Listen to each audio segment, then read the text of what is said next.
श्रीमन्महागणाधिपतये नमः। श्री सरस्वत्यै नमः। श्री सद्गुरुभ्यो नमो नमः।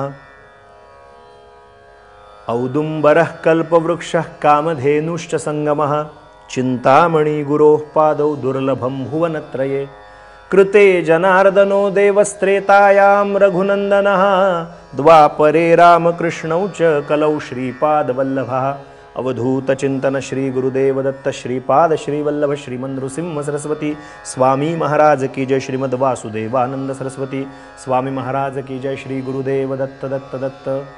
मंडळी नमस्कार। भगवान मार्तंडांच्या आज्ञेप्रमाणे चिदंबर या महाक्षेत्री हे पोचले।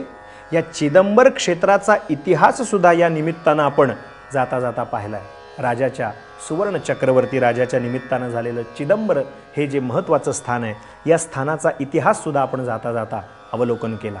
मंडळी, या क्षेत्री या दोन्ही म्हणजे मार्तंड दीक्षितांनी आणि त्यांच्या पत्नींनी लक्ष्मी मातेनं, मी काल बोलताना म्हणालो, दिनचर्याच आखली। दिनचर्या कशी आखली? पहाटे लवकर उठावं, त्या पाताळ गंगा तीर्थात स्नान करावं आणि त्या तीर्थकुंडात स्नान करून गेल्यानंतर भगवान महादेवांची आराधना पूजा अर्चा करावी, लघुरुद्राभिषेक करावा, त्यानंतर जपानुष्ठान करावं, दुपारच्या वेळेला ध्यानधारणेसाठी बसावं आणि तपानुष्ठानाची एक पद्धतच ठरवून ठेवली। बघा, शंकरांचं नाम फार प्रसिद्ध आहे, पुराण पुरुष प्रभू चिदंबर रूप ते सुंदर वर्णवेना। लक्षात घ्या, प्रकार असा घडला की दुपारची भोजन भिक्षा झाल्यानंतर तिथं जमाव पुन्हा चिदंबरांच्या ठिकाणी आकाशलिंग असलेलं ते महान पुण्य पावन क्षेत्र, तिथं आणखीन शिवभक्तांना गोळा करावं आणि भगवंताच्या नामाचा जयघोष करावा।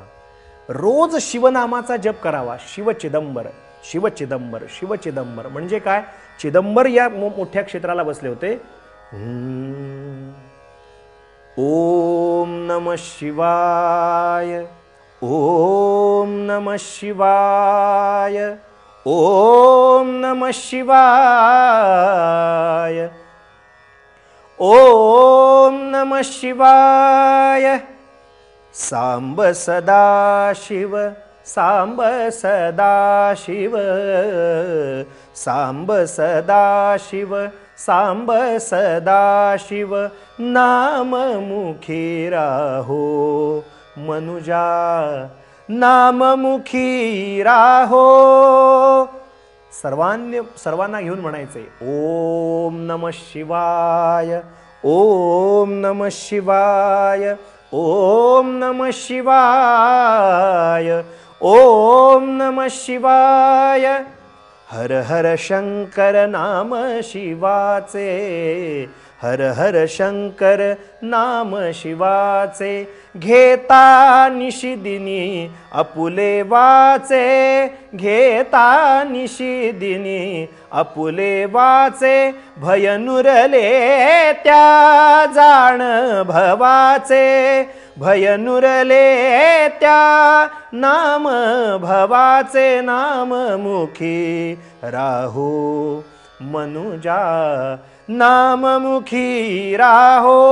ओम नमः शिवाय, ओम नमः शिवाय, ओम नमः शिवाय, ओम नमः शिवाय।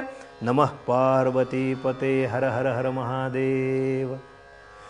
शिवांच्या नामाचा जयघोष करावा, ती दिनचर्याच अशी आखून ठेवली।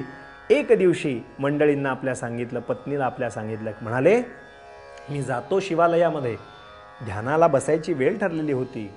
भजनामध्ये तल्लीन असणारे हे आमचे मार्तंड दीक्षित चिदंबरांच्या चरणाचं दर्शन घेतलं आणि ध्यानस्थ मुद्रेमध्ये जाऊन बसले। मात्र डोळे मिटून बसले आणि महादेवांचं स्मरण सुरुवात केलं आणि एवढ्यामध्ये भगवान महादेवच साक्षात समोर प्रगट झाले। चिदंबर स्वतः प्रगट झाले आणि चिदंबर यांना सांगतायत, तुझ्या करत असलेल्या सेवेवरती मी प्रसन्न आहे, माझ्या इच्छेप्रमाणे तू उत्तम अशी तपश्चर्या करत आलायस, अनेक गायत्री पुरस्चरण तू केलीस, तू अनेक दानधर्मादी कर्म केलीस, अनेक तपानुष्ठानं केलीस, मी तुझ्या सेवेवर म्हणाले प्रसन्न आहे। वरम ब्रूही, काय वर पाहिजे तो माग, तू जे मागशील ते मी तुला देईन।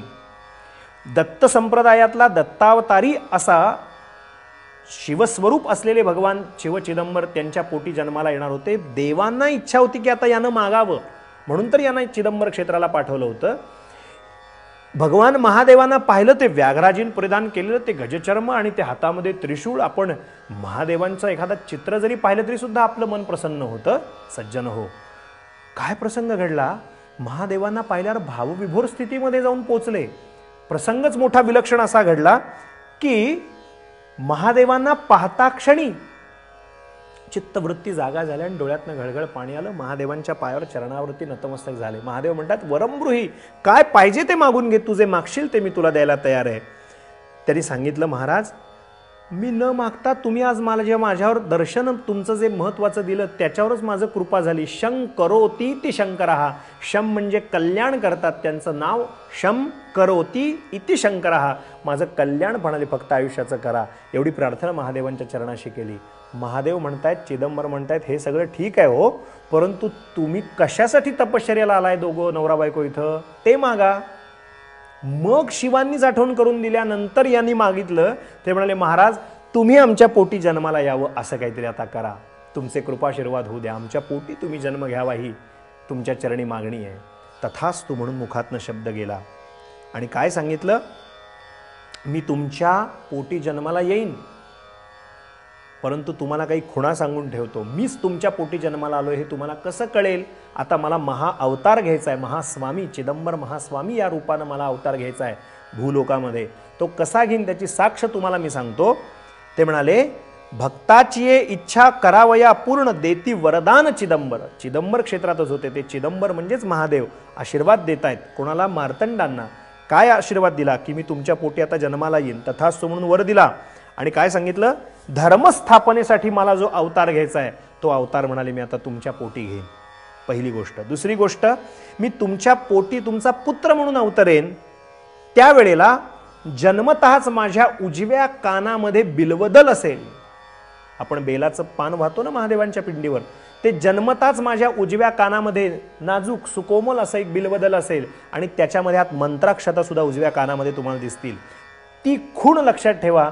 जन्मतःच बिल्वदल कानात आणि मंत्राक्षता दिसतील, तो मी स्वतः शिव तुमच्या चिदंबर तुमच्या पोटी जन्माला आलो हे लक्षात घ्या. आणि तुमच्या माहितीसाठी शेवटची गोष्ट सांगायची म्हणजे, मी सर्व मर्यादांमध्ये असेन, पण मर्यादेच्या पलीकडे अमर्याद असं माझं चिदंबर हे स्वरूप असेल. चिदंबर अवतार, दत्त अवतार, शिवचिदंबर अवतार माझा असेल. आपल्या वडिलांना म्हणजे होणाऱ्या आपल्या या भक्ताला पुढच्या या प्रक्रियेमध्ये आपले वडील म्हणून ज्यांना त्यांनी निवडलं आहे त्या मार्तंडांना त्यांनी या 3 खुणेच्या गोष्टी सांगून ठेवल्या. शिवांचा अनुग्रह आपल्याला झाला, त्या शिवानुग्रहानंतर त्या मंतरलेल्या स्थितीत, त्या भावस्थितीमध्ये आपल्या राहत असलेल्या ठिकाणी स्वतः मार्तंड दीक्षित पोचले आणि आपल्या पत्नीला सांगतायत की अशा अशा पद्धतीनं मला अनुग्रह झाला, डोळ्यात घळघळ पाणी येत आहे. तिलाही आनंद झाला. आपल्या मूळ ठिकाणी मुरगोडला हे दाम्पत्य पुन्हा येऊन पोचलं. झालेलं अनुष्ठान, तपानुष्ठान पूर्ण केलं. ते तिथे चिदंबरांच्या चरणी अर्पण केलं आणि अर्पण केल्यानंतर लक्ष्मी माता तिला घेऊन, आपल्या पत्नीला घेऊन परत मुरगोड या गावी हे पोहोचले. शास्त्री बुवा तिथं पोहोचले. मी तू पण भान गेले हरपून दिसे शिवजाण सर्वाठाई. काय काय घटना घडल्या. त्या लक्ष्मी मातेच्या पोटी शिवांनी कसा प्रवेश केला, तिला डोहाळे कसे लागले, ती कसे ते शिवचिदंबरांचा जन्म झाला, उद्याच्या चरित्राख्यानात मी आपल्याला सांगतो. आज इथेच वाणीला विराम देऊ. अत्रिपुत्र दत्तात्रेयांच्या पवित्र नामाचं स्मरण करू. शिवचिदंबर शिवचिदंबर शिवचिदंबर असं आजच्या दिवशी म्हणू आणि थांबू. अवधूत चिंतन श्री गुरुदेव दत्त दत्त दत्त.